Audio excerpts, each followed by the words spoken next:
So, a very good evening to all of the viewers of EdStar.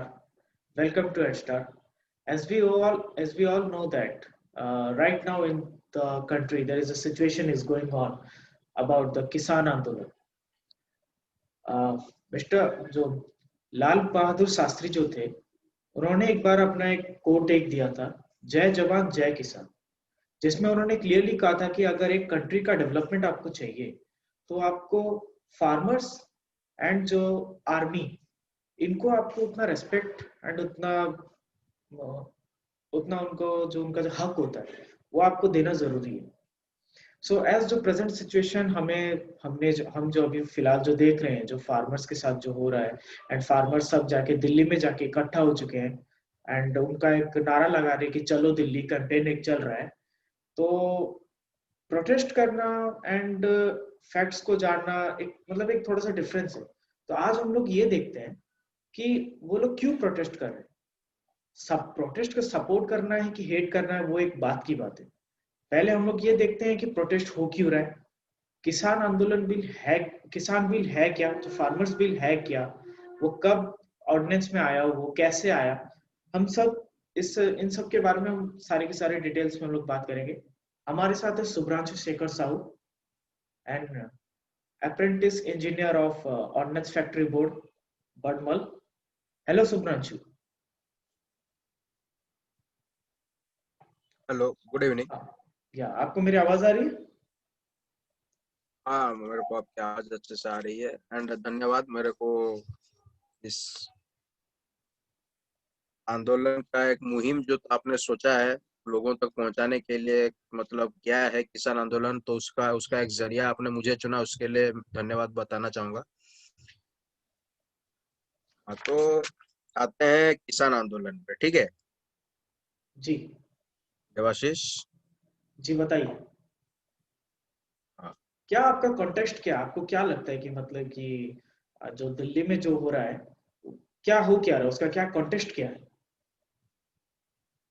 देखिए, पहली बात तो दिल्ली में जो हो रहा है ना उसका ताल्लुक हमसे है, मुझसे है, ना आपसे है। सीधी जी बात है ना। ये जो जिस मुद्दे को लेकर हो रहा है, किसानों का जो मुद्दा है, अभी जो हाल ही में सितंबर में जो इस farm bill, farm ordinance, agriculture reform 2020 के आधार पर जो बिल तीनों को अमेंडमेंट किया गया है, जो 3 विधेयक पारित किए गए हैं संसद में, तो वो ना हमारी जिंदगी से जुड़ी है ना आपकी जिंदगी से जुड़ी है। लेकिन जो भी है, ये बिल किसानों की जिंदगी से जुड़ी है। ये सवाल हम हमारे पास नहीं है कि क्यों हम लोग भीड़ भीड़ का हिस्सा बन रहे हैं, ना आपने कभी भीड़ का हिस्सा बनने के लिए सोचा। आज किसान सवाल इसलिए उठा रहे हैं क्योंकि उन्हें डाउट है, उन्हें शंका है कहीं इस बिल के जरिए उनके पेट पे लात ना मारा जा रहा हो। अब अब ऐसा है, लोग कहते हैं किसान देशद्रोही है, एंड इसमें इस भीड़ में बहुत बाहर के बहुत बाहर के बाहर के भी बहुत ऐसे लोग हैं जो बस इस भीड़ को एक सरकार विरोधी बनाने का मुद्दा सब सोच रहे हैं। लेकिन वाकई में किसान मुद्दा, किसानी का मुद्दा इस देश के लिए गंभीर चीज है और हमें इस पर ध्यान देना चाहिए। आते हैं मुद्दे पे। आपको बत, हाँ, सबसे पहली बात, जो विधेयक है उन विधेयक को जानने से पहले हमें ये जानना पड़ेगा कि भारत में एग्रीकल्चर का क्या सिनेरियो है, भारत में किसानी का क्या आलम है। ओके, तो देवाशीष मैं आपको बताना जी चाहूंगा। जी जी हेलो, जी। हाँ जी बताइए। एग्रीकल्चर भारत की जो इकोनॉमी है, इकोनॉमी की में जीडीपी, ग्रॉस डोमेस्टिक प्रोडक्ट, उसमें एग्रीकल्चर का हिस्सा लगभग लगभग हर साल 13 से 14% के बीच ऑन एन एवरेज रहता है।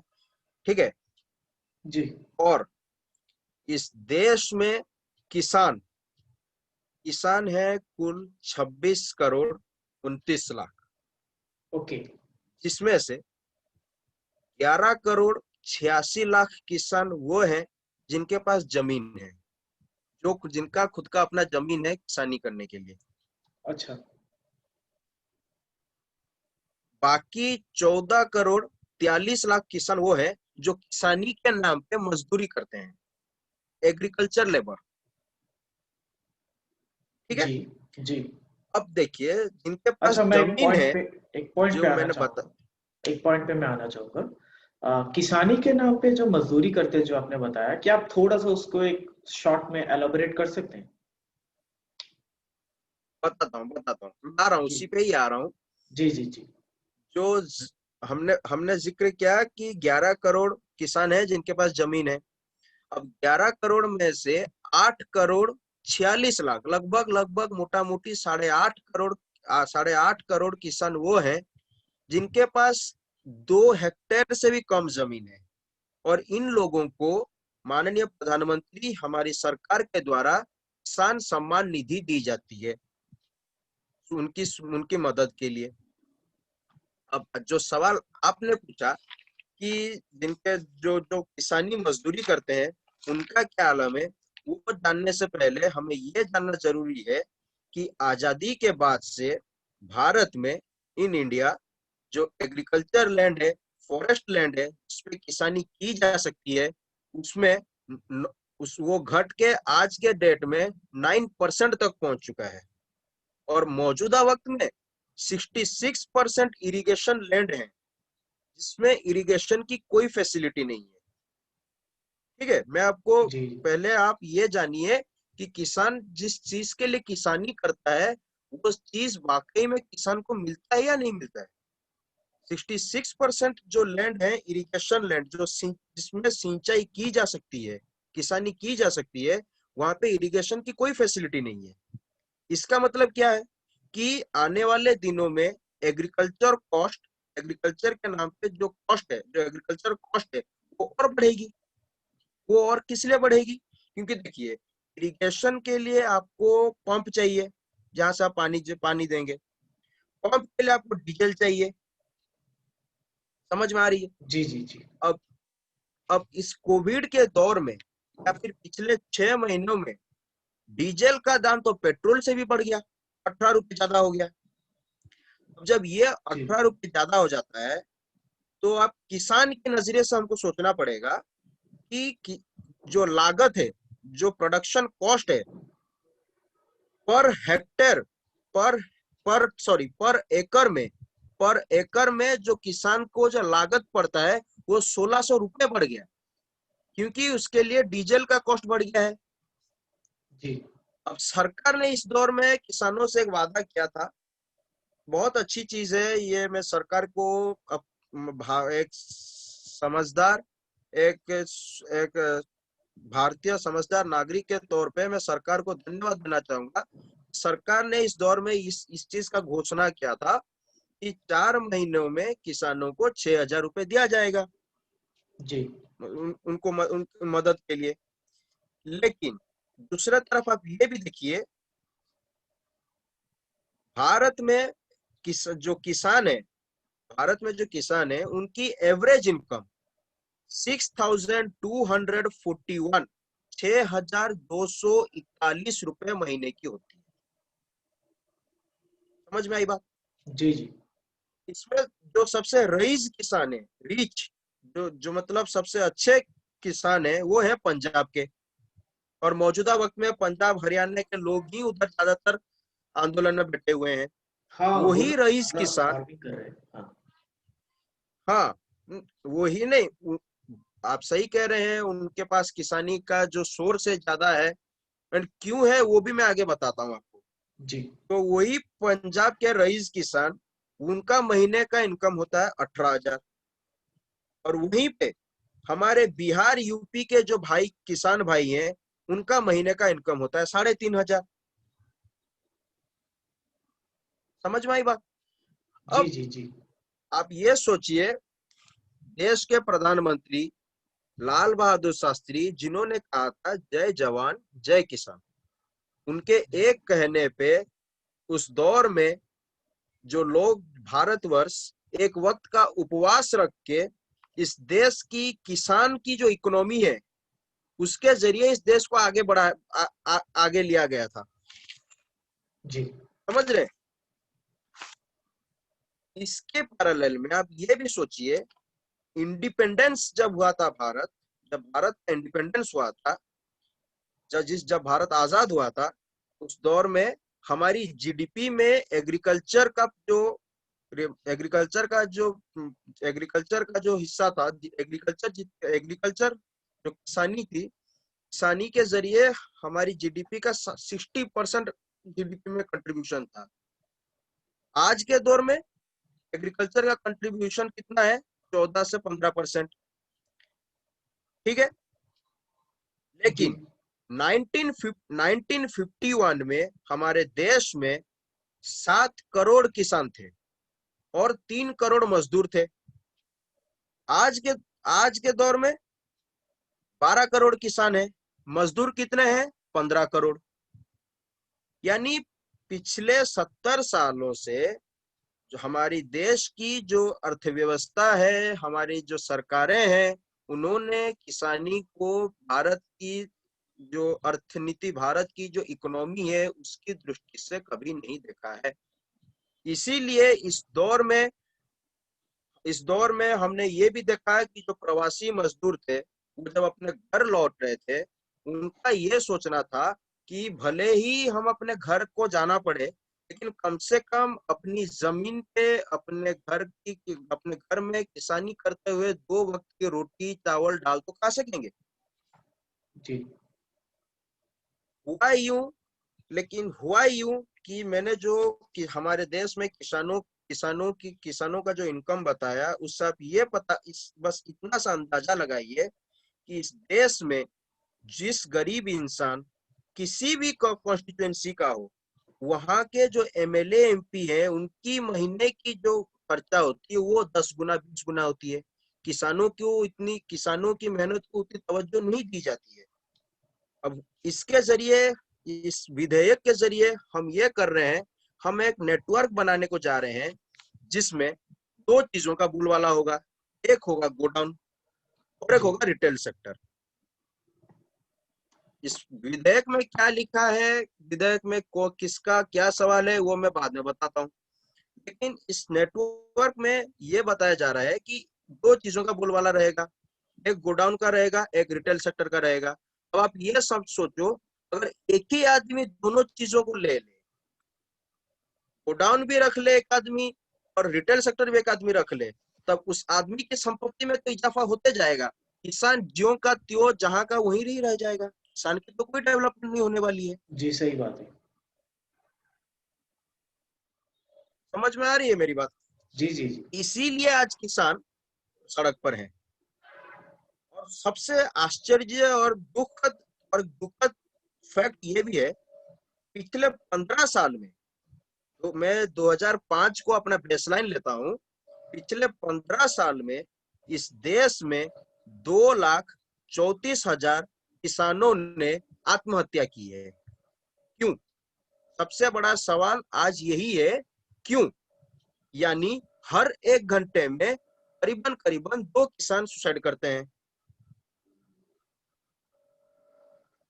जी, ये तो उनका और जो ऐसा इसलिए है क्योंकि जी जी, बोलिए बोलिए। ऐसा इसलिए है क्योंकि इस देश में किसान जो अनाज उपजाता है, वो अनाज उसकी जो लागत है, या तो उसे उसकी लागत के समान तौर पे उतना आय नहीं हो पाती है, या फिर वो जिस एमएसपी जो एमएसपी मिनिमम सपोर्ट प्राइस है, न्यूनतम प्राइस है, जो न्यूनतम समर्थन मूल्य है, उस पे बेचने के बजाय किसानों को लगभग उससे आधे के दर में भी अपने अनाज को बेचना पड़ता है। मैं ये ऐसे ही नहीं कह रहा हूँ। 2014 में जब हमारे माननीय प्रधानमंत्री आए थे, उन्होंने वादा किया था किसान भाइयों से कि आने वाले सालों में जो एमएसपी है वो 50% बढ़ा दी जाएगी। लेकिन ठीक 2015 में सरकार की जो अर्थनीति है, जो सरकार की जो इकोनॉमिक, जो उनकी जो सोच है, उसके जरिए सरकार खुद बकायदा सुप्रीम कोर्ट में ये एफिडेविट देती है कि एमएसपी 50% से ज्यादा जो कॉस्ट ऑफ प्रोडक्शन है उससे ज्यादा नहीं हो सकता। यानी मैं सिर्फ इस सरकार की बात नहीं कर रहा हूं, पिछले 70 सालों में सरकारों ने किसानों के साथ और किसानों की आय के साथ कहीं ना कहीं अत्याचार तो जरूर किया है, नहीं तो आज यही किसान सड़क पर आज नहीं होते, पहला बात। दूसरा बात यह है कि इस दौर में जो हाल ही में जो किसान आंदोलन चल रहे हैं उसमें किसानों ने कुछ बहुत महत्वपूर्ण चीजें बताई हैं। जो हाल ही में मीटिंग हुआ था सरकारी के मंत्रालयों में, इसमें माननीय पीयूष गोयल जी थे, नरेंद्र सिंह तोमर जी थे जो एग्रीकल्चर मिनिस्टर हैं। वहां पे एक चीज पता चला कि in in our country, in India, कुल 6,55,959 गांव हैं, 6,55,959 विलेजेस हैं, जिसमें से कोल्ड स्टोरेज जहां पर अनाज को रखा जाएगा वो है कुल 5,427।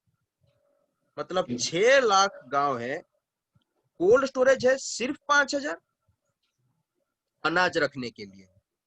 अभी आप ये सोचिए, किसान विधेयक बिल में जिस कॉर्पोरेट, जिस प्राइवेट प्लेयर का जिक्र हम कर रहे हैं, जिसका सुनने को मिल रहा है, बाद में बाकायदा हम उस पर डिस्कस करेंगे आने वाले समय में, उसी कॉर्पोरेट का अगर हम सोच लगाते हैं, मैंने ये बताया 6 लाख गांव में 5,000 कोल्ड स्टोरेज है। अब कॉर्पोरेट प्लेयर्स का ये है कि वो लोग एक ऐसा गोदाम बनाएंगे जिसमें ये पूरे के पूरे 5,000 को स्टोरेज आ जाएंगी। तो सीधी बात है, सीधी बात है, सरकार का ये कानून बहुत अच्छा कानून है। सरकार जो भी करती है प्रोड्यूसर और कंज्यूमर के इक्विलिब्रियम को मेंटेन करने की सोच पे ही तो करती है ना, ऐसे ही तो सरकार नहीं किया होगा ये। अब हुआ ये कि एक प्राइवेट गोडाउन अकेले 5,000 कोल्ड स्टोरेज के समान है। एंड अभी तो पंजाब में इस चीज का चल रहा है कंस्ट्रक्शन, आने वाले दिनों में आंध्र प्रदेश में भी होगा। भारतवर्ष में और भी 14 जगह सिलेक्ट कर लिया गया है जहां पर प्राइवेट गोडाउन बनने को है। अब किसान के सामने सबसे बड़ा सवाल ये है कि वो आखिर अपना जो अनाज है वो बेचे तो बेचे किसको? सरकार को बेचेगी तो ना सरकार को बेचेगी तो ना सरकार को अगर वो सरकार को भी बेचती है तो ना उसे एमएसपी का गारंटी है, पहला सवाल। दूसरा सवाल ये है, अगर वो प्राइवेट प्लेयर्स को बेचती है, पैसा मिले कि ना मिले, एमएसपी तो दूर की बात है, पैसा मिले कि ना मिले उसका भी कोई गारंटी नहीं है। अब तीसरा सवाल ये आता है, इस विधेयक में जो कहा गया है, अगर आप प्राइवेट प्लेयर्स को देते हैं, अगर हम इस विधेयक के जरिए प्राइवेट प्लेयर्स को इसका हिस्सा मानते हैं, अगर भी इस दौरान आपकी जो कॉन्ट्रैक्ट फार्मिंग के जरिए कुछ भी मतलब डिस्प्यूट होती है तो हमको एसडीएम के पास जाना पड़ेगा, डिस्ट्रिक्ट लेवल के ऑफिसर के पास जाना पड़ेगा। आप ये सोचिए, जो किसान साल भर में सरकार की तरफ से उसको 6,000 रुपए की सुविधा दी जाती है, महीने में 6,000 रुपए कमाता है वो ऑन एन एवरेज, वो किसान क्या अदालती चक्कर लगाएगा अपनी अनाज का मूल्य लाने के लिए? क्या ये जायज है किसानों की नजर से? जी सुब्रांशु, मैं सर आपसे ये बोलना चाहूंगा कि हम लोग जो अमेंडमेंट्स जो हुए, जो ऑर्डिनेंस जो आए हैं, हम ऑर्डिनेंस के ऊपर आएंगे। उससे पहले हम थोड़ा सा हिस्ट्री के ऊपर थोड़ा सा एक फ्लैश एक डालना चाहेंगे कि क्या है। हम लोग जो देखिए एग्रीकल्चर सेक्टर के ऊपर तो हम जितना भी डिस्कस करें उतना ही कम है। ये तो मेरा मानना है कि हम जितना भी डिस्कस करें उतना ही कम है। जी, तो मैं ये देखिए एग्रीकल्चर सेक्टर कैसा है, मतलब उसका हिस्ट्री क्या है, इसके बारे में तो हम लोग काफी आगे भी जानते रहेंगे with in the time, and काफी चीजों पता भी है। तो मैं ये जानना चाहता हूँ कि जो फार्मर्स को जो इश्यूज, जो प्रॉब्लम्स है, वो क्या अभी हो रहा है या वो बैक 70 इयर्स बैक से हो रहा है? देखिए, किसानों का मुद्दा पिछले 70 सालों से है। जी ये आज का सवाल, ये आज दिल्ली के सड़कों पे, हरियाणा दिल्ली बॉर्डर में जो किसान इकट्ठा हुए हैं, ये मुद्दा सिर्फ आज का नहीं है कि एमएसपी नहीं मिल रहा है, सरकार उनको विश्वास में नहीं लेती है, ये मुद्दा वो नहीं है। इसमें सबसे बड़ा मुद्दा, सबसे बड़ा सवाल किसानों के सामने आज ये है कि पिछले 70 सालों से एग्रीकल्चर में सरकार सरकार खुद किसानों के साथ जुड़ी रहती थी। किसानों को इस चीज का गारंटी था कि कुछ हो ना हो, पैसा कम मिले ज्यादा मिले, सरकार उनसे अनाज लेगी, सरकार उनको बकायदा पैसा देगी वक्त टाइम पे। लेकिन अब ये हुआ है इस विधेयक के जरिए, कॉर्पोरेट प्लेयर्स, गिने चुने कॉर्पोरेट प्लेयर्स, प्राइवेट सेक्टर, उनको वेलकम किया जाएगा। अब इस विधेयक, जो तीनों विधेयक है उनमें कहीं भी इस चीज का जिक्र नहीं है कि मान लीजिए एक कॉर्पोरेट प्लेयर है, कॉर्पोरेट सेक्टर है, वो आपसे या मुझसे कॉन्ट्रैक्ट फार्मिंग पे 1 साल के लिए मेरे साथ एग्रीमेंट फाइल करता है। अब मैंने अपना जो भी अनाज उपजाया, जो भी जैसा उन्होंने कहा मैंने लिया, मैंने किया। अब मान लीजिए उनको ये लगता है कि वो मुझे पैसा देंगे एमएसपी के नीचे। वो सोचते हैं कि जो भी, मान लीजिए जैसे जो अब जैसे जो मक्का है, मक्का का एमएसपी है 1850। बिहार और एमपी में बताया जाए तो बिहार एमपी में किसान वो है जो मक्का को, जहां पर उसका एमएसपी 1850, वो लोग बेचते हैं 1020 से लेकर 1200 रुपए पर क्विंटल में। अब अगर प्राइवेट प्लेयर्स आ जाए, क्या गारंटी है वो लोग 1020 या 1200 में भी देंगे? वो चाहे तो उससे कम भी में भी दे सकते हैं।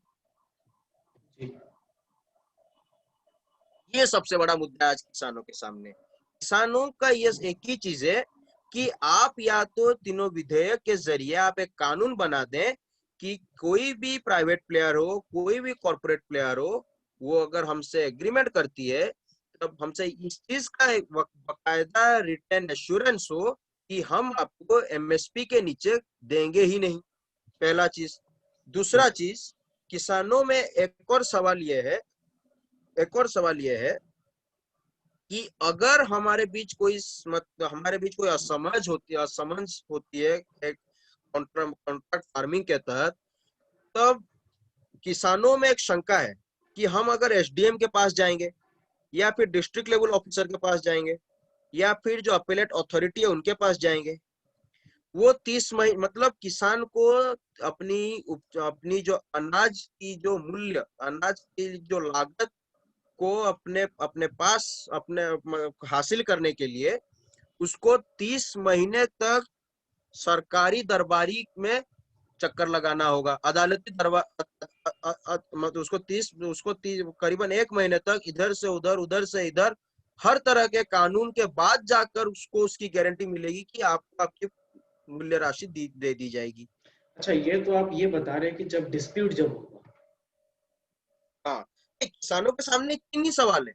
किसान पिछले 7 दिनों से उनके सामने 3 सवाल है। आप कॉर्पोरेट प्लेयर्स को ला रहे हैं तो उनके लिए कानून बनाइए कि वो एमएसपी के नीचे ना दें। दूसरा चीज वो कहते हैं कि अगर आप हमारे साथ एग्रीमेंट करते हैं, हमारे बीच कोई डिस्प्यूट होती है, तो उस चीज का रिटर्न एश्योरेंस दिया जाए कि आपको आपका जो मूल्य है वो बकायदा टाइम पे मिल जाएगा। विधेयक में इस चीज का जिक्र है कि 3 दिन से 5 दिन के अंदर आपको पैसा दे दी जाएगी। लेकिन किसानों में एक शंका यह है कि अगर नहीं होता है, अगर कुछ डिस्प्यूट होती है, तब हमें हमारा पैसा कैसे मिलेगा? बेसिकली ये चीज ऐसा है, पूरा आंदोलन जो है एक कम्युनिकेशन गैप है, कंफ्यूजन है किसान और सरकार के बीच। मेरे नजरिए से ये होना चाहिए था, जब ये विधेयक को लाया जा रहा था, बाकायदा देश भर में जितने भी किसान यूनियन है, किसान संगठन है, उनके साथ एक बातचीत का जरिया पहले बनाना चाहिए था, उसके बाद जाकर इस विधेयक को लाना चाहिए था। क्योंकि देखिए, अगर, हाँ बताइए।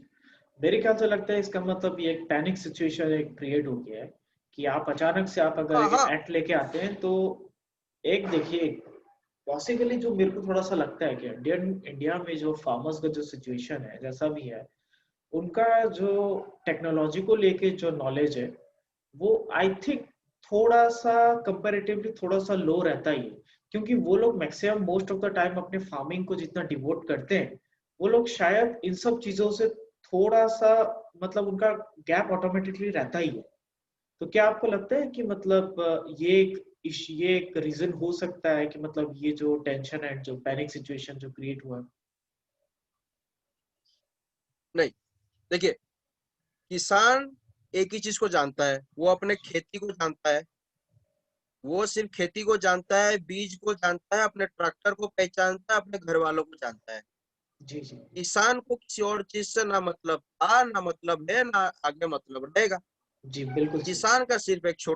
किसान का एक ही छोटा सा सवाल है, आप हमें एमएसपी का गारंटी दे दें, अगर प्राइवेट प्लेयर्स का इंट्रोडक्शन है तो। जी अगर प्राइवेट प्लेयर का इंट्रोडक्शन है, एमएसपी है, उसके बाद आप इस चीज का गारंटी दें कि अगर हमारे बीच कोई डिस्प्यूट होती हो, तब हम किसके पास जाएं।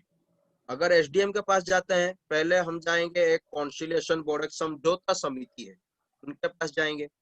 वो उसके पास सवाल मुद्दा सॉल्व नहीं होगा तो हम एसडीएम के पास जाएंगे, सब डिविजनल मजिस्ट्रेट। वहां जी नहीं होता है तो एपीलेट अथॉरिटी के पास जाना पड़ेगा।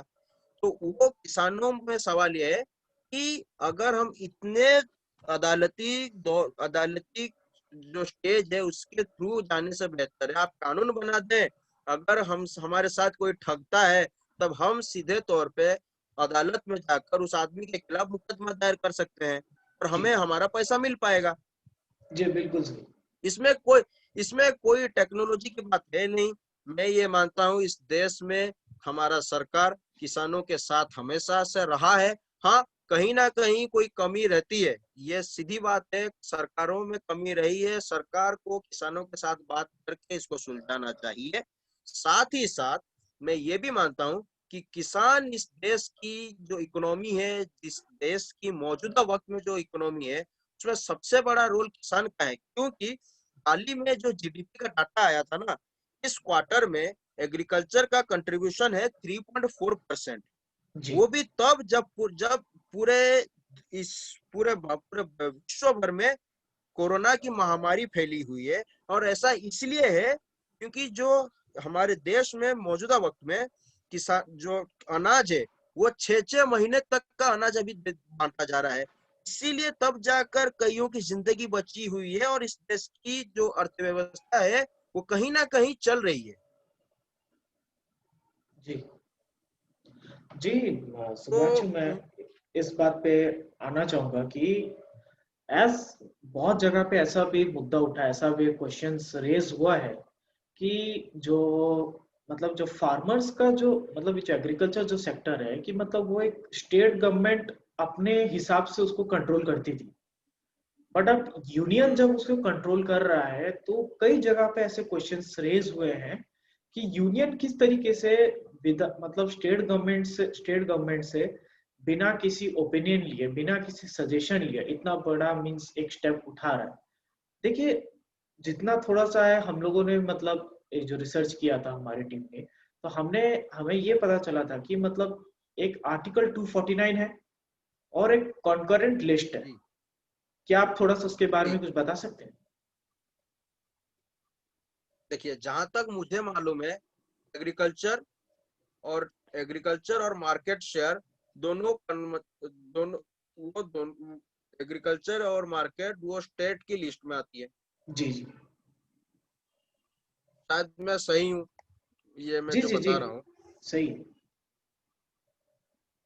तो फिर मेरे मुताबिक सरकार को जो जो केंद्र सरकार है, उनको उन्हें राज्य सरकार, किसान संगठन, किसान भाइयों, मुख्यतः जो छोटे लघु किसान हैं, उनके साथ मिलके एक कमेटी बनाना चाहिए, जिसमें वहां पे सरकार की जो सोच है, सरकार की जो विजन है, वाकई बहुत सही विजन है। क्योंकि आने वाले दिनों में हमें $5 ट्रिलियन की इकोनॉमी हासिल करनी है, तो उसके लिए बकायदा हमें अपनी जो इकोनॉमिक स्ट्रक्चर है, जो एग्रीकल्चर जिसपे हमारा पूरा देश का अर्थव्यवस्था निर्धारित होता है, उसको बदलना होगा। लेकिन सबसे उससे पहले ये जरूरी है कि सबसे बड़ी बात मैं यही बता रहा हूँ ना, कि हमें किसानों को भरोसा, उनको विश्वास में लेना है। तभी जाकर किसान उनके दिमाग में ये आना चाहिए, सरकार इस देश की जो आम जनता उनके साथ है। आज किसान ये सोचते हैं कि कहीं ना कहीं उनके साथ गलत हो रहा है। जी वो किसान, देखिए, किसान हमेशा से खेती के साथ, जमीन के साथ जुड़ा हुआ रहता है। अब किसान से कुछ भी पूछते हैं ना, तो बकायदा वो अपने उसके उनके अंगूठे में इस चीज का हिसाब रहता है कि कहाँ पे कितना खर्च जो है। मैं आपको एक चीज बताना चाहूंगा, मैंने जो एक जगह में पढ़ा था, एक आर्टिकल आया था, उसमें इस चीज का जिक्र था कि इस दौर में हुआ ये कि जो बीज और जो ट्रैक्टर के टायर हैं और जो खेती जी के दाम है, तीनों तीनों का जब दाम बढ़ते गया, तब किसान ज्यादा से ज्यादा इस देश में जब बीज, ट्रैक्टर के टायर और खेती का दाम जब बढ़ता है, तब किसान कर्ज में इस देश में डूबता आया है पिछले 70 सालों से। और ये फैक्ट जी इसलिए है क्योंकि क्योंकि इस देश में पंजाब जैसे राज्य है, जो पंजाब जैसा राज्य जो किस पंजाब जो किसानी में सबसे प्रसिद्ध राज्य माना जाता है, पंजाब के भी किसान है जो लगभग 1,19,500 रुपए एवरेज उनके ऊपर कर्जा रहता है। हाँ, इस कर्जे में सबसे बड़ी बात ये बाहर निकल के आई कि जो अधिकतर किसान है, छोटे लघु किसान, वो क्या करते हैं, साहूकार सेठों से लोन लेते हैं। 17,924 पंजाब में, एवरेज में बता रहा हूँ। हरियाणा में किसानों पे जो कर्ज है लगभग 80,000 और साहूकार सेठों से 16,000।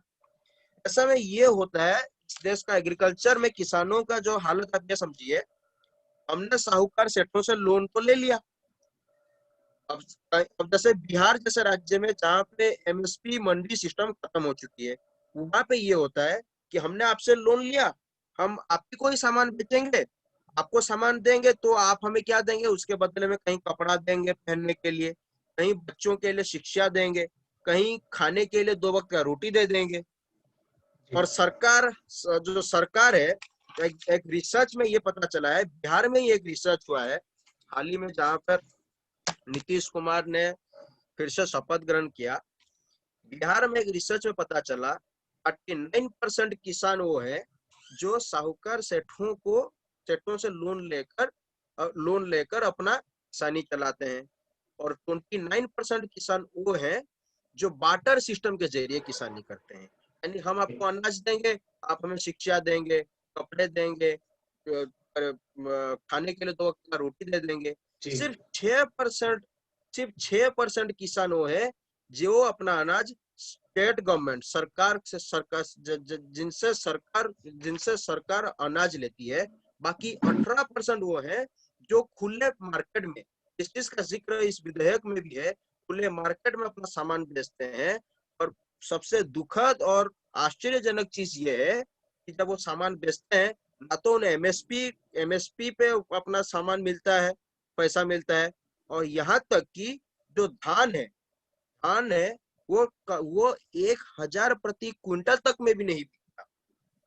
जी अब इस हालत में किसानों का यही सवाल है कि जब इस हालत में उनका ये बदहाली है, फिर जब प्राइवेट प्लेयर्स आ जाएंगे तो उनका ये मानना है कि ये बदहाली और भी हो सकती है। जी हाँ, ये अब इसी के साथ जो इकोनॉमिक सर्वे है, उसमें भी ये पता चलता है कि इस देश में लगभग 17 राज्य ऐसे हैं जहां पर किसान हर दिन सिर्फ 57 रुपीज कमा पाता है। जी अब बताइए इस देश का किसान करे तो करे क्या। जी हालत तो काफी खराब ही है, जैसा रिपोर्ट्स के हिसाब से हमें पता चल रहा है। एंड सो हम लोग आगे बढ़ते हैं, तो थोड़ा सा नजर डालते हैं एपीएमसी, जिसे पहले एपीएमआर भी कहा जाता था। हम्म, सो उसके थोड़े से हिस्ट्री के ऊपर हम थोड़ा सा नजर डालते हैं। 1886 में, if I am not wrong, 1886 में एपीएमआर ब्रिटिश राज के द्वारा लाया गया था। एंड उसका जी उसका जो फंक्शनिंग जो था वो शायद कुछ ऐसा ही था कि फार्मर्स वहां पे जाएंगे एंड एपीएमसी जो एपीएमआर जो मंडी लगता था, मंडी में वहां पे अपने सामान जो ट्रेडर्स होते हैं वो उनको वो वहां पे वो बेचते थे। दर हाँ वो दरअसल वो कच्चा कपास जो रॉ कॉटन है रॉ उसी के लिए कॉटन, जी शुरू हुआ था। जी जी जी, वो रॉ कॉटन के लिए शुरू हुआ था। एंड आफ्टर दैट इन 1928 जब रॉयल कमीशन एक्ट आया था, आई थिंक उसी दौरान शायद एपीएमआर को एपीएमसी करके उसे कंप्लीटली व्हीट जो ग्रेन्स सबके हाँ लिए शायद हाँ, ओपन किया गया। मतलब ये कि हाँ जी मतलब 1928 में जो रॉयल कमीशन आया, फिर जहां तक मुझे याद आ रहा है उसके बाद धीरे धीरे 60-70 के दशक तक जो एपीएमआर एपीएमसी में तब्दील हो गया।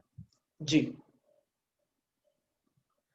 जी। तो आपको क्या बताइए। लगता है कि मतलब देखिए, जो पहले के टाइम पे तो यही होता था कि मतलब जो फार्मर्स थे उन्हें अपना उन्हें जो फार्मिंग करने के लिए जो भी, जैसा आज आपने प्रीवियसली अभी थोड़ी देर पहले आपने बोला कि उन्हें मनी लेंडर्स से उन्हें पैसे लोन लेना पड़ता था, तो वहां पे भी वो लोग इंटरेस्ट देते थे। हम्म तो देखिए, थोड़ा हम्म सा जो रिसर्च जो था बिफोर द इंडिपेंडेंस, बिफोर 1947, जो ब्रिटिश राज था, उनका एक सिंपल सा एक फंडा था कि हम लोग फार्मर्स से अच्छा खासा टैक्स वसूल करेंगे।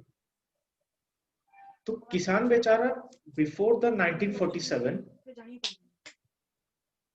हेलो, सो किसान बेचारा बिफोर द 1947, हाँ बताइए।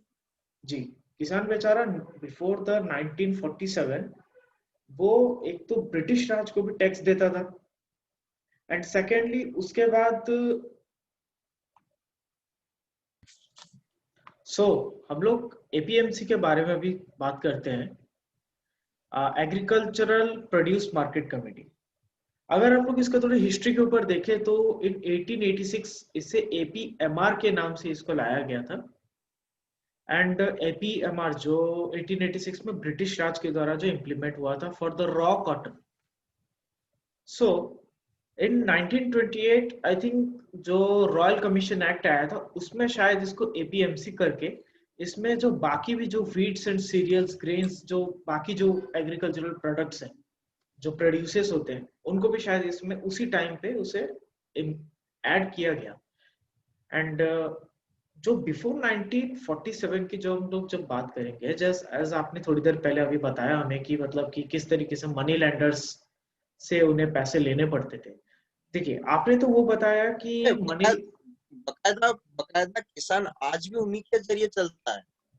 जी आज तो उन्हीं के जरिए चलता है। मैं जरा एक पॉइंट ये ऐड करना उसमें चाहूंगा कि बिफोर 1947 क्यों फार्मर्स को मनी लैंडर से पैसे लेने पड़ते थे।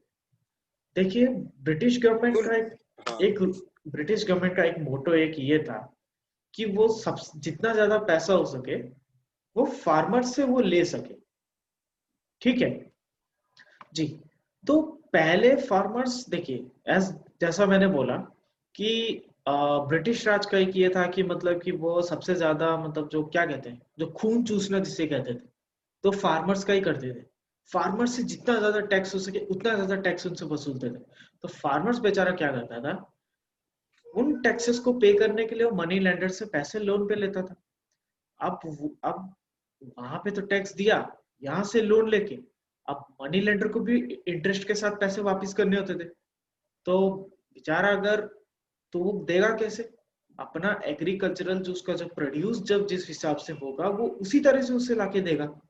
अगर किसी बार नहीं हुआ, सपोज बारिश नहीं हुआ, कुछ एक क्लाइमेटिक कंडीशन, अगर कुछ एक फेवरेबल कंडीशन उनका नहीं आया तो फसल नहीं हुआ, तो वो लोग क्या करते थे, तो उसके बाद क्या होता था कि इधर जो मनी लेंडर्स होते थे वो या तो लो प्राइसेस पे इनसे सामान ले लेते थे या फिर खुद आके फसल काट के ले जाते थे। तो जी। मेरा ये मानना है कि जो आपने जो बताया कि 60-70 साल से कि फार्मर्स के साथ कुछ सही नहीं हो रहा है, आई थिंक कि शायद ये बहुत पहले से चलता आ रहा है। अराउंड अगर आप देखें हाँ तो इट मस्ट बी 100+ ईयर्स कि फार्मर्स के साथ सही नहीं हो रहा है, कि कोई भी कुछ भी रूल्स आते हैं, कोई भी रेगुलेशंस आते हैं, वो शायद सही नहीं हो रहा है। सो देखिए जी देखिए आपने सही बात पकड़ा है। पिछले कई सालों से ये चीज है, लेकिन फर्क इतना है, फर्क सिर्फ इतना सा है, पिछले कई सालों से जो चल रहा था वो उस पे एक सरकार का निरीक्षण था, सरकार का कंट्रोल था कि किसान कहीं भी कोई मुद्दा हो तो सरकार के पास जाके वो गुहार कर सकता है कि मेरे साथ ये नाइंसाफी हुई है।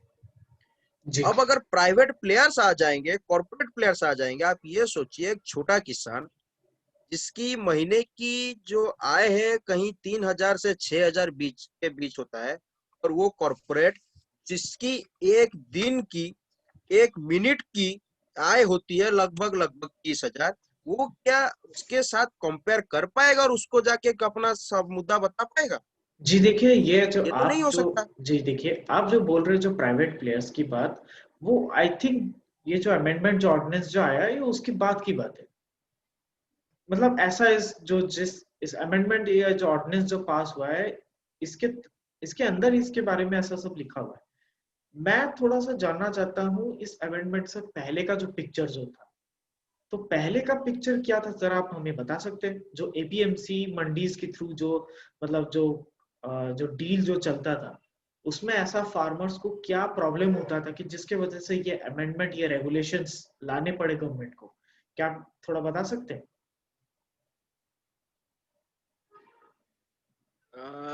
जितनी मुझे समझ है, सरकार ये जो विधेयक इन जो लाए हैं, उसमें सरकार की बस यही सोच है कि जो इस देश की इकोनॉमी को, इस देश की अर्थव्यवस्था को पटरी पे लाया जाए, जी पहला चीज। दूसरा चीज ये है कि ये सरकार की भी सोच है और ये मेरी खुद की निजी सोच भी है कि जो एग्रीकल्चर मार्केट उसको ट्रांसपेरेंट बनाया जाना चाहिए और डिजिटली कनेक्ट करना चाहिए उसको। जी लेकिन हुआ ये है कि डिजिटल कनेक्शन, ट्रांसपेरेंट मार्केट को बनाने की आड़ में हम कुछ गिने चुने प्राइवेट प्लेयर्स को लाएंगे। सीधी बात है, आपको ही मालूम है कि सरकार ये भी कहती है कि फॉरेन डायरेक्ट इन्वेस्टमेंट होगा, जी जी एफडीआई आएगी, जिससे एग्रीकल्चर का इंफ्रास्ट्रक्चर डेवलप होगा।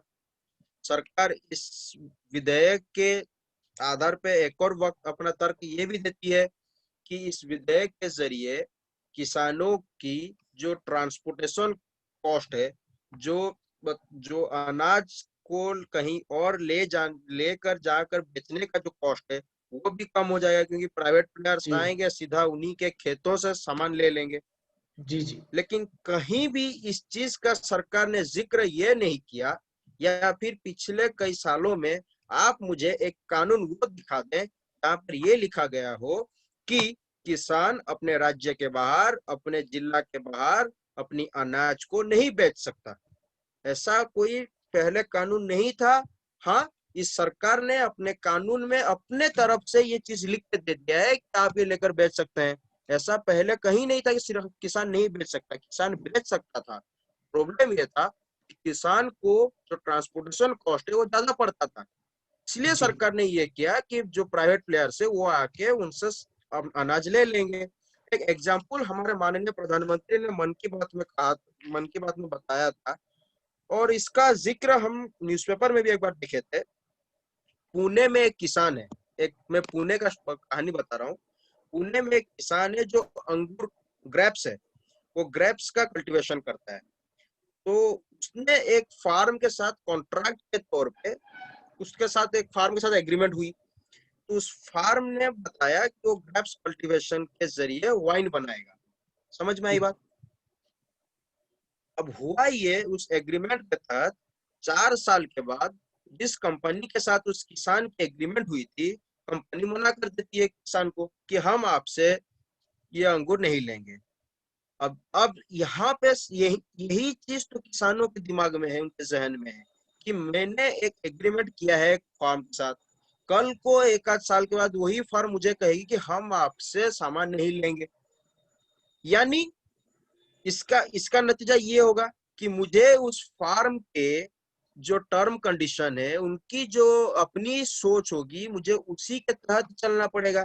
चाहे मुझे मेरा जो लागत है, लागत से कम पैसा मिले, जो एमएसपी से कम पैसा मिले, एंड इसी के तर्ज पर उस पुणे में उस किसान ने क्या किया कि वो उसको बाध्यता तरीके से उससे अपना जो अंगूर है उस कंपनी के दाम के आधार पर बेचना पड़ा।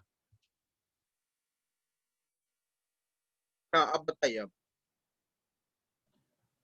जी, ये तो आपने मेरे को बताया कि मतलब जो ऑर्डिनेंस आने के मतलब जो ऑर्डिनेंस आने के जो बात की जो प्रोबेबल जो पिक्चर जो है, तो मैं जरा इस पिक्चर से इस ऑर्डिनेंस इस अमेंडमेंट से मतलब इस ये जो चीज इस जो चीज रेगुलेशन। हाँ, इस चीज को मैं दो वर्ड में बताना चाहूंगा। जी दरअसल ये जो पिक्चर है ना ऑर्डिनेंस का, फार्मर है ऑर्डिनेंस का, इसमें जो सबसे दो बड़ी टर्म है, एक है प्राइवेट लेबर जी जो किसान आज भी कर रहा है, एग्रीकल्चर जो किसानी मजदूरी है वो किसान आज भी कर रहा है।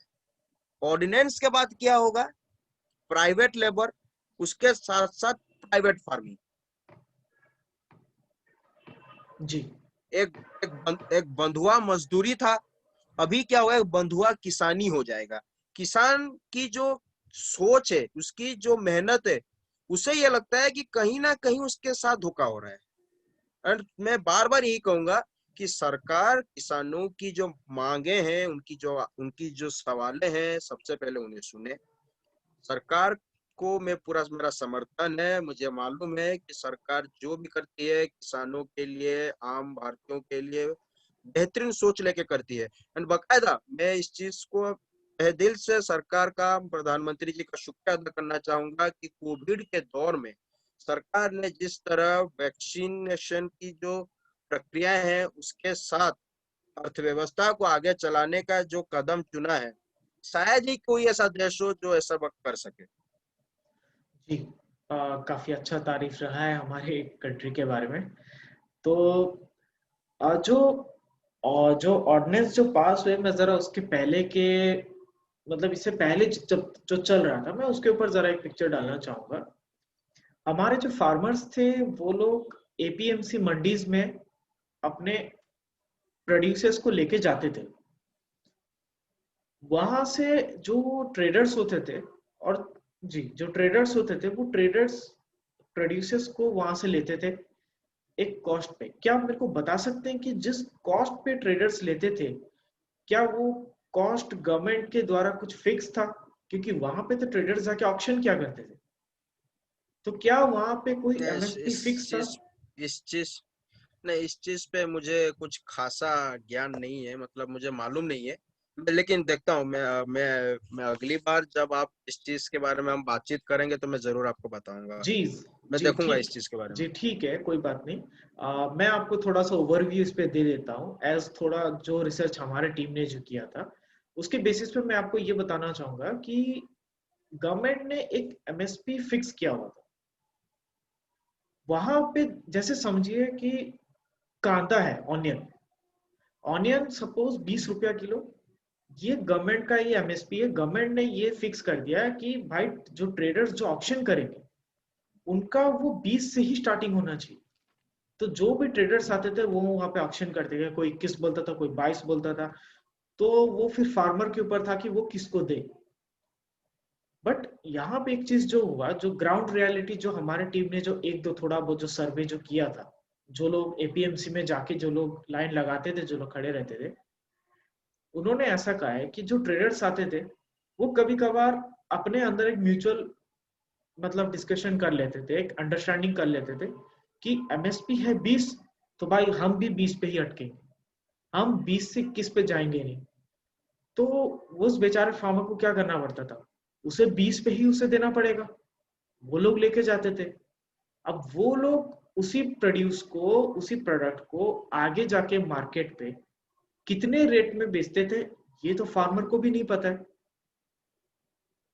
समझ रहे हैं? सही बात है, सही बात है। तो उससे क्या होता था, जब पब्लिक जब उसे खरीदने जाती थी तो वो अप्रोक्सीमेटली उसका रेट बहुत हाई हो जाता था। तो इसका मतलब जो बीच में जो पैसे हैं, हम लोग जिसे कहते हैं कमीशन भी बोल सकते हैं, या फिर मैं उसे करप्शन का नाम उसे देना चाहूँ। भ्रष्टाचार। जी। मैं उसे करप्शन का नाम उसे देना चाहूंगा कि वो सबसे ज्यादा बीच में रहता है। क्योंकि देखिए कि जो होलसेल जो प्राइस है, जो फार्मर जो एपीएमसी में बेच रहा है, क्या पब्लिक क्या पब्लिक को वो पता है कि वो कितने दाम पे वो ट्रेडर्स को बेच रहा है, कि ट्रेडर्स उनसे कितने दाम पे ले रहे हैं? क्या इसका कोई मतलब इसका कोई क्लियर पिक्चर कोई क्या पब्लिक को मिलता है? आप अपना व्यूज बताइए सिर्फ।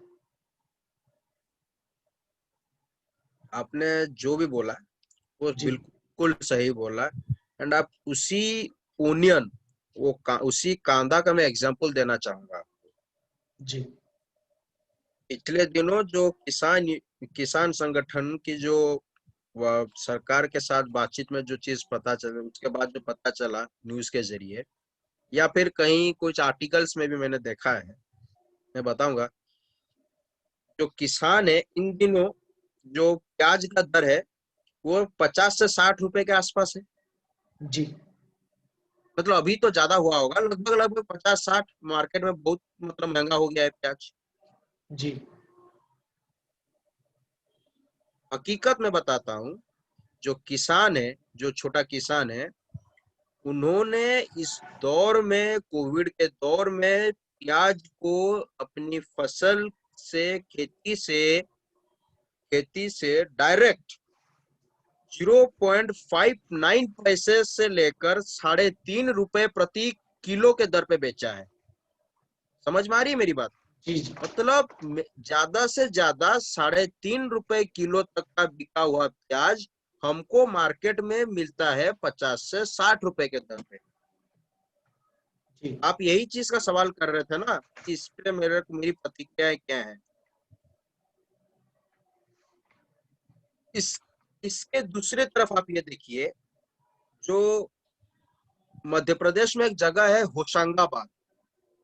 जी होशंगाबाद में मूंग दाल, जिसपे इसी साल 2020-21 में सरकार ने एमएसपी तय किया है 7,196 रुपए। जी लेकिन उसी होशंगाबाद में जो मूंग दाल है वो बिकती है 3600 से 3800 रुपए के 3800 रुपए में, यानी 50% से भी कम के दर पे। जी ये दोनों परिस्थितियां अब हमें ये बतलाती हैं कि एक तरफ जहां प्याज का दर मैंने बताया, वहां पर जमाखोरी की समस्या है, होर्डिंग जिसे हम कहते हैं। जी और दूसरे तरफ जो मैंने मध्य प्रदेश का उदाहरण दिया, वहां पे जो समस्या इस चीज को लेकर है कि हमारी जो अनाज जो हमने उपजाया है, शायद ही वो शायद ही वो उस सरकार की जरूरत में हो, या फिर शायद उसे कोई प्राइवेट प्लेयर्स ले लें, या फिर किसी साहूकार सेठ के जरिए किसान उसको बेचेगा कम दाम पे, उसके बदले उसको कहीं अपने बच्चों के लिए शिक्षा मिलेगी, कहीं 2 वक्त का खाने के लिए मिलेगा। एक बताना चाहता हूँ उदाहरण। इस दौर का छोड़िए, भारतवर्ष में किसान के जो बच्चे हैं, किसान इस देश का, मेरे नजरों में किसान इस देश का सबसे प्रतिष्ठित महान आदमी है, जो इस देश को, अर्थव्यवस्था को चला रहा है इस दौर में। तो मैं ये मानता हूँ कि उनके बच्चों को, उनके परिवार को, जैसे सरकारी कर्मचारियों के परिवारों को सुरक्षा सहूलियत दी जाती है, तो किसानों के बच्चों को भी उतनी इज्जत, उतनी सुरक्षा, उतनी सहूलियत दी भी जानी चाहिए। बाकायदा जो किसान के बच्चे हैं वो मिड डे मील स्कीम के तहत 8वीं क्लास तक पढ़ पाते हैं, एंड उसके बाद वो पढ़ाई नहीं करते हैं। ये बकायदा सरकार की जो वेबसाइट है उसी में पता चलती है कि 52% ड्रॉप आउट रेशियो है। और जी सरकारी स्कूलों का ये हालत है कि 9th क्लास में, 9वीं कक्षा में पढ़ रहा बच्चा जो मिड डे मील स्कीम के तहत पढ़ रहा है, उस बच्चे को 5वीं कक्षा की गणित भी उससे सॉल्व नहीं हो पाएगी। अब जी ठीक है। ये जो ये हाँ, ये जो मैंने जिक्र किया, इस चीज का जो स्ट्रक्चर ऐसा है कि पिछले दशकों से हमारी जो अर्थव्यवस्था को इस तरह बनाया गया है कि हमेशा जनता सरकार की जो बजट है, जो इकोनॉमिक सर्वे है, उसी की तरफ टुकटुकी लगाकर देखता रहे कि इस बार सरकार हमारे लिए क्या नया ला रही है। लेकिन होता ही है कि सरकारें पिछले दशकों से इस चीजों को बस चलाई जाती हैं। जी जी ठीक है। तो अब हम आते हैं जो ऑर्डिनेंस जो पास किए हैं, हम उसके ऊपर थोड़ा सा शॉर्ट में हम लोग थोड़ा देखेंगे। और क्या है, आप थोड़ा हाँ सा उसको समराइज थोड़ा कर दीजिए इन शॉर्ट, क्योंकि टाइम हमारे पास ज्यादा नहीं है। देखिए, हाँ, जी तो अंत में मैं यही कहूंगा कि जो तीनों विधेयक हैं, एक तो है हमारा, एक विधेयक है हम लोगों का, मैं बताना चाहूंगा। एक है farmers produce trade commerce promotion and facilitation 2020, जी किसान उपज व्यापार और वाणिज्य संवर्धन व सुविधा अध्यादेश। और एक है farmers empowerment and protection assurance and farm services ordinance, जिसको कॉन्ट्रैक्ट फार्मिंग कह रहे हैं। वो है दरअसल किसान सशक्तिकरण और संरक्षण मूल्य आश्वासन समझौता। जी और जो तीसरा है एसेंशियल कमोडिटीज अमेंडमेंट 2020, आवश्यक वस्तु संशोधन विधेयक। जी इस इन तीनों बिल में का जो समरी में 4 लाइन में, आप 4 लाइन में मैं कहूंगा, जी बताइए। तीनों बिल में जो कॉमन है, जो किसानों का सवाल है और जो सरकार अपना पक्ष रख रही है, ठीक है। जी जो आवश्यक वस्तु संशोधन विधेयक है, उसमें जो प्रावधान है कि उसमें प्रावधान ऐसा है कि जो सर जो जो होड़ी जो जमाखोरी जो होती थी, जो जो प्राइवेट स्टॉक्स रखा जाता था, उस स्टॉक पे अब कोई लिमिट नहीं रहेगा। जी लिमिट नहीं रहेगा यानी कोई भी कॉर्पोरेट, कोई भी होलसेलर पे कोई कंट्रोल नहीं रहेगा, ठीक है। जी जब जब कंट्रोल नहीं रहेगा, किसानों का सवाल यह है, जब आप उन स्टॉक पे कंट्रोल नहीं रख पाएंगे, इससे ब्लैक मार्केटिंग होगी। जी सही बात है। किसा, किसानों की समझ तो यही कहती है, मैं देखिए, मैं किसान नहीं हूं कि आप किसान नहीं है, लेकिन हमें किसानों की जो दृष्टिकरण है, उनकी जो समझ है, उसको जानना, ज्यादा जानना जरूरी है। तभी जाकर हम इस समाज में हो रहे आंदोलन, हो रहे बेवजह मुद्दों पे अगर हम सवाल उठाएंगे, तभी इस देश का विकास हो सकता है। जी ये जो एसेंशियल कमोडिटीज अमेंडमेंट जो है, जो उन्होंने जो बताया, जो लिमिटलेस स्टॉक जो रहेगा, जो हुडिंग जो है, इसके कॉन्टेक्स्ट में मेरे पास एक केस स्टडी है। वो यूनाइटेड स्टेट्स ऑफ अमेरिका का एक ऑनियन स्कैम था। अगर आपने नहीं सुना होगा तो मैं 2 लाइन्स में उसको मैं खत्म कर देना चाहूंगा। मेरे हाँ, को बताइए। एक्चुअल जी मेरे को एक्चुअली में उसका नाम, जो पर्सन है उसका नाम मेरे को एक्चुअली याद नहीं आ रहा है। उसने क्या किया था कि अ, मतलब एक टाइम पे उसने क्या किया कि ऑनियन इतना ज्यादा उसने कलेक्ट करके अपने पास स्टॉक रख लिया कि यूएसए एक पॉइंट ऑफ टाइम पे तो उसका ऑनियन प्रोड्यूस उसका कंप्लीटली उसका नील हो चुका था। मीन्स कि उनकी ऐसी नौबत आ चुकी थी कि वो लोग ऑनियन मीन्स इंपोर्ट करवाने वाले थे। उसी टाइम पे इस बंदे ने जितना भी मतलब स्टॉक करके रखा था, उसी इमरजेंसी टाइम पे हैवी प्राइसेस पे उसको मार्केट में रिलीज किया। तो जब अमेरिकन गवर्नमेंट को ये बात पता चला, तो उसने उसके बाद से उनका कुछ एक रेगुलेशन निकाला है कि जो ऑनियन ट्रेडिंग के ऊपर समथिंग कुछ बैन वगैरह कुछ किया था। इस कॉन्टेक्स्ट के ऊपर मेरे को ज्यादा इतना आइडिया नहीं है। एंड आई थिंक कि ये जिस तरीके से हुआ, तो क्या जो एसेंशियल कमोडिटीज अमेंडमेंट है, उसमें ऐसा कुछ मतलब फ्यूचर में हमें कुछ देखने का कोई पॉसिबिलिटीज है? क्या आपको ऐसा लगता है कि मतलब ऐसा कुछ एक रिलेटेड टू दिस या सिमिलर टू दिस ऐसा कोई सिचुएशन कुछ आगे आएगा हमारे सामने फ्यूचर में? क्या उस जमाखोरी को लेकर बता रहे हैं कि सरकार के प्रावधान को लेकर बता रहे हैं? नहीं नहीं नहीं, मैं वो जो स्टॉक को लेके बता रहा हूँ, जो क्योंकि ऑनियन होगा। स्कैम में भी वही हुआ था ना। सीधी बात है।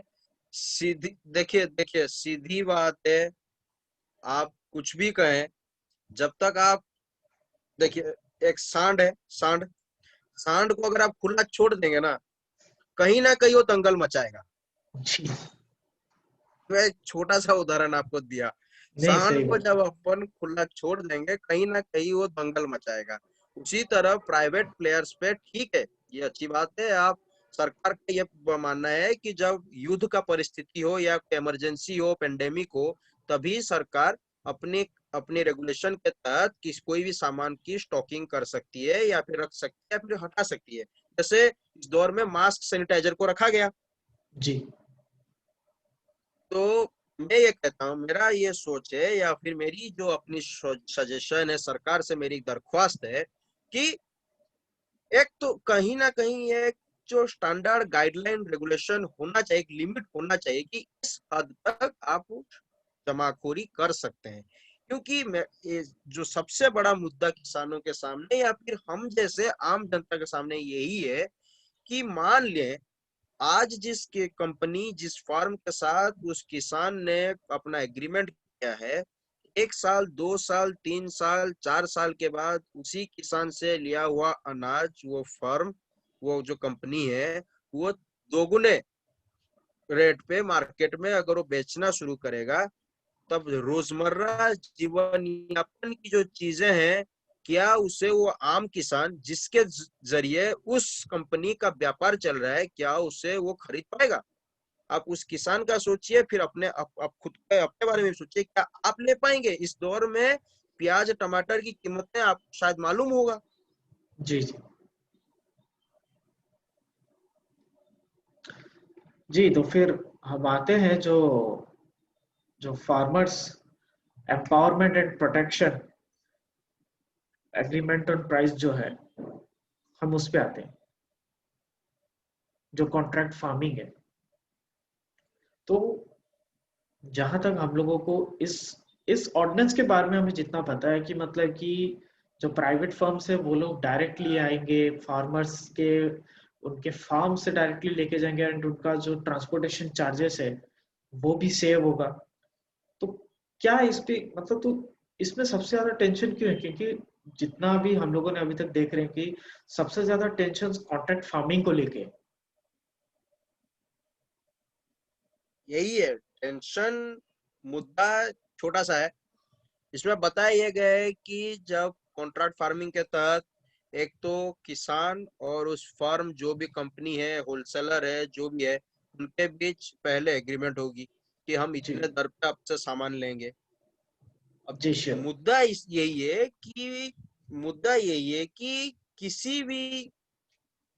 किसी भी कहीं भी बाई चांस जिसे हम कहते हैं संयोग से कहीं कुछ असमझ असमन असम असम कहीं कुछ एक गलत परिस्थिति, गलत माहौल पैदा हो जाता है, जिसके जरिए जो एग्रीमेंट में जो चीज लिखी गई है वो चीज कंपनी मानने से इनकार करती है या फिर जी। किसान को एमएसपी दर के नीचे सामान देने का बताती है। उस वक्त इस प्रावधान में ये लिखा गया है कि किसान या तो समझौता समिति के पास जाएगा, 30 दिन में वो अगर वो अगर अपनी जो परेशानी है उसकी हल नहीं की हो पाती है, फिर वो एसडीएम के पास जाएगा, फिर जी। अपीलेट अथॉरिटी के पास जाएगा। मैंने यही चीज तो पहले बताया ना कि जिस देश में यानी हमारे देश में जहां सालाना प्रधानमंत्री किसान सम्मान निधि के तहत सालाना 6,000 रुपए दी जाती है, महीने की दर पे किसान जो है 3 से 6 हजार रुपए कमा पाता है, वो भी तब महीने के अंत में। अब उस समय में किसान अपनी अनाज की जो अपनी उपज की जो आय का मूल्य हासिल करने के लिए क्या तीनों के पास घूमता फिरेगा? किसान तो सही। यही कह रहा है ना कि आप इस चीज को लेकर कानून बना दें, हम हम इस कानून के तहत उस कंपनी के खिलाफ मुकदमा दायर करेंगे कोर्ट में। जी, क्योंकि बिल्कुल सही। किसान अभी अभी इस देश यहाँ का हालत ऐसा हुआ है कि एक तरफ किसान आज के दौर में ये सोचता है कि कहीं ना कहीं किसानी छोड़ दे, लेकिन ये जो कानून लाया गया है कि हमें इधर से उधर जाना पड़ेगा, उधर से इधर जाना पड़ेगा, इसके बाद ये होगा कि किसान बकायदा या तो खेती छोड़ देगा या फिर एसडीएम से कलेक्टर, कलेक्टर से कोर्ट, कोर्ट से एसडीएम ही घूमता फिरेगा, लेकिन अपना मूल्य पाएगा ना पाएगा उसकी कोई गारंटी नहीं है। और यही सबसे बड़ा सवाल है। सरकार को ये सुनना चाहिए। ये प्रावधान अच्छा है, मैं बार बार कह रहा हूँ, प्रावधान अच्छा है, सरकार की सोच बेहद अच्छी है। सरकार एक प्रोड्यूसर कंज्यूमर की इक्विलिब्रियम को लाने की तहत इस प्रावधान को पारित किया गया है, इस विधेयक को पारित किया गया है। लेकिन बार बार मैं यही कहूंगा कि जो प्रोड्यूसर, जो किसान है, उसकी जो भी अच्छी चीज है, जो सरकार को लगती है कि हाँ ये किसानों के लिए सही है, सरकार को इस चीज के बारे में किसान संगठनों के साथ बातचीत करना चाहिए। इस तीनों विधेयक में लगभग लगभग यही चीज है। कॉर्पोरेट प्लेयर्स हैं, प्राइवेट प्लेयर्स हैं, उनकी अगर नहीं बनती हैं, छोटे किसान हैं, बड़े जायंट कॉर्पोरेट हैं, वो कैसे उनके साथ एग्रीमेंट कर पाएंगे, नेगोशिएट कर पाएंगे। ये किसानों की समझ है और ये आम सोच है। ये आप भी जानते हैं, मैं भी जानता हूँ, एक छोटा मध्यम परिवार में किस चीज के साथ गुजरना होता है। जी। तो बात एक ही यही है कि किसानों को भरोसे में लेना होगा। इसका सबसे बड़ा सॉल्यूशन यही है, किसानों को भरोसे में लेना होगा। कॉर्पोरेट प्लेयर्स को आप लाइए, अच्छी बात है। फॉरेन डायरेक्ट इन्वेस्टमेंट, एफडीआई लाइए, अच्छी बात है। लेकिन उस पे एक कैप, एक लिमिट रखनी होगी कि आप इतने हद तक होर्डिंग, जमाखोरी कर सकते हैं। रही बात बिचौलियों की, जिस बिचौलियों का प्रधानमंत्री ने जिक्र किया कि हमने इस सिस्टम के तहत बिचौलियों को हटा दिया। अब अब अब जो संसद भवन में माननीय सुषमा स्वराज जी ने एक बात कही थी, उन्होंने यही कहा था कि जो किसानों के लिए एटीएम मशीन का काम करते हैं बिचौलियां। क्योंकि बिचौलिए वो होते हैं जो किसानों का जो किसान जिस दर में बेचना चाहता है और किसान जहां बेचना चाहता है, उनके बीच एक मीडिएटर का काम करती है, जिससे उस वक्त उस इंसान को भी सही सामान मिले और इधर किसान को भी सही दाम पे अपना सामान बेचना पड़े। अब अगर हम, और साथ ही साथ आप ये सोचिए, दशकों से चला आ रहा जो सिस्टम है हमारा एग्रीकल्चर का, उसमें से अगर हम अचानक जो मिडिलमैन को हटा देंगे, इस दौर में बेरोजगारी की समस्या और भी बढ़ जाएगी। जी श्योर, ये बात तो सही। तो अब अब अब जो मुद्दा बना है ना दिल्ली में, ये सिर्फ किसानी को लेकर नहीं बना है। किसानी के साथ जुड़ी हर छोटी चीजें, तो चाहे बिचौलियों की बात हो, इसके साथ एक और चीज भी हुआ है कि जो किसानों को जो इलेक्ट्रिसिटी सब्सिडी दी जाती थी, सरकार वो भी बंद करने का सोच रही है। जी। पंजाब हरियाणा के किसान तो इसीलिए आज सड़कों पर है। उनका ये मानना है कि अगर हमको जो इलेक्ट्रिसिटी सब्सिडी दी जाती थी, वो अगर बंद कर दें, तब लगभग लगभग महीने के साल भर में 50,000 का जो बिल आता है, वो आम इंसान कहाँ से ला कर देगा। जी। यही ये चीज, पूरा मोटा मोटी यही चीज है तीनों बिल में। मैं यही कहूंगा कि सरकार को किसानों को भरोसे में लेना होगा। जी। क्योंकि ये मुद्दा ऐसे खत्म नहीं होने वाला। जी। एंड मैं इसमें एक और चीज में थोड़ा सा ऐड ये करना चाहूंगा कि मेरे ख्याल से शायद जो फार्मर्स से जो कस्टमर्स होते हैं, जो पब्लिक होता है, जो प्रोड्यूस आता है, जो बीच में जो ट्रेडर्स का जो पिक्चर जो है, आई थिंक वो थोड़ा सा क्लियर होना जरूरी है।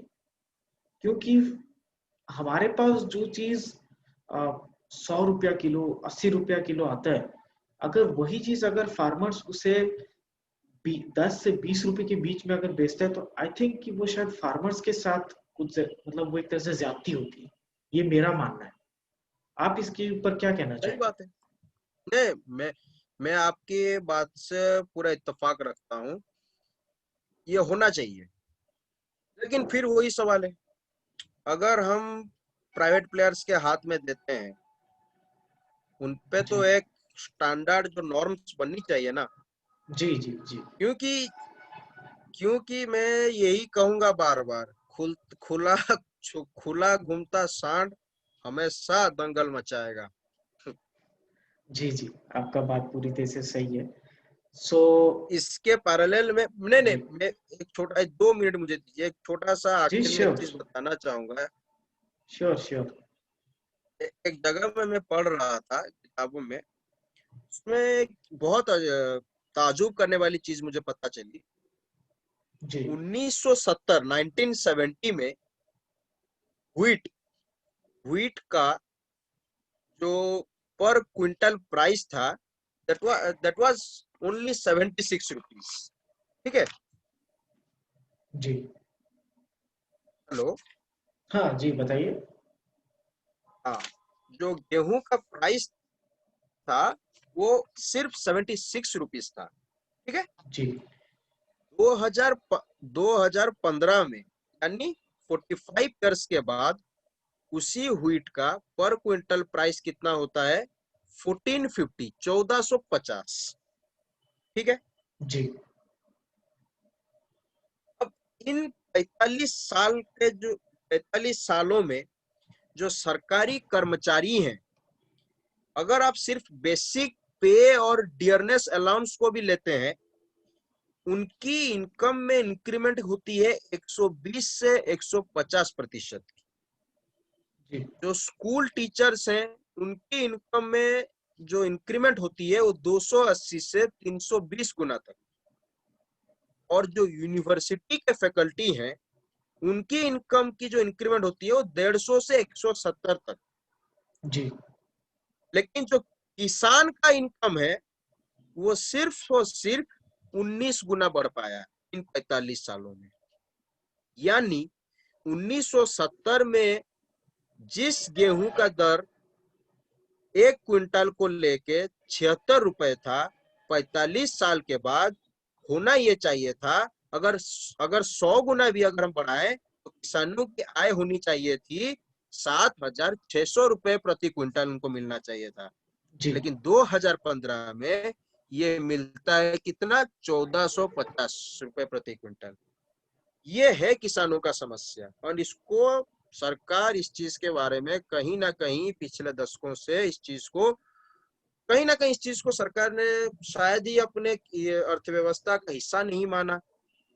लेकिन हकीकत भी यही है कि आज भी हमारा देश 72%, 72% एग्रीकल्चर पे निर्भर है, और आने वाले दिनों में एग्रीकल्चर पे ही रहेगा, क्योंकि भारत एक कृषि प्रधान देश है, था, रहेगा। जी। तो Subhranshu, it was a very it was a very this काफी अच्छा सिचुएशन, काफी ये था, काफी मीन्स जो ये सिचुएशन के ऊपर जो हमारी जो बातचीत जो हुई, जो आउटकम जो निकला, तो एक आउटकम जो मैं जो समराइज यही मैं आपसे जो जानना चाहूंगा कि मतलब आपके कहने के मुताबिक यही है कि एक तो कम्युनिकेशन गैप रहता है, और दूसरा जो प्राइवेट प्लेयर्स आते हैं उनके ऊपर कोई कोई नए कोई कानून, कोई रूल्स, कोई लॉज, कोई अभी तक गवर्नमेंट ने क्लियर नहीं किया है। यही है।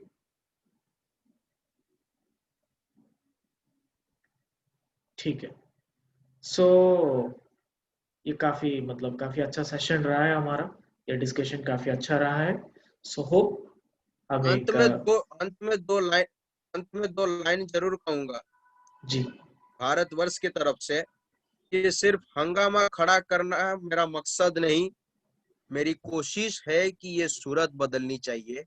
जी आज हमारे बीच में जो बातचीत हुई है किसान आंदोलन को लेकर, जी जी हो सकता है हम कहीं गलत हो, सही हो। जी मेरी दर्शकों से गुजारिश है, अगर मैं कहीं गलत हूं तो आप जरूर अपने कमेंट में ये इस चीज का जिक्र करें कि हम कहाँ पे गलत हैं। और जी आपको कहीं भी अगर अगर इस वीडियो में कहीं भी आपको कुछ गलत लगता है या बुरा लगता है, आप निश्चित तौर पे हमें ये बताएं, ताकि हम आने जी वाले दिनों में और बेहतरीन ज्ञान के साथ आपके सामने प्रस्तुत हो सके।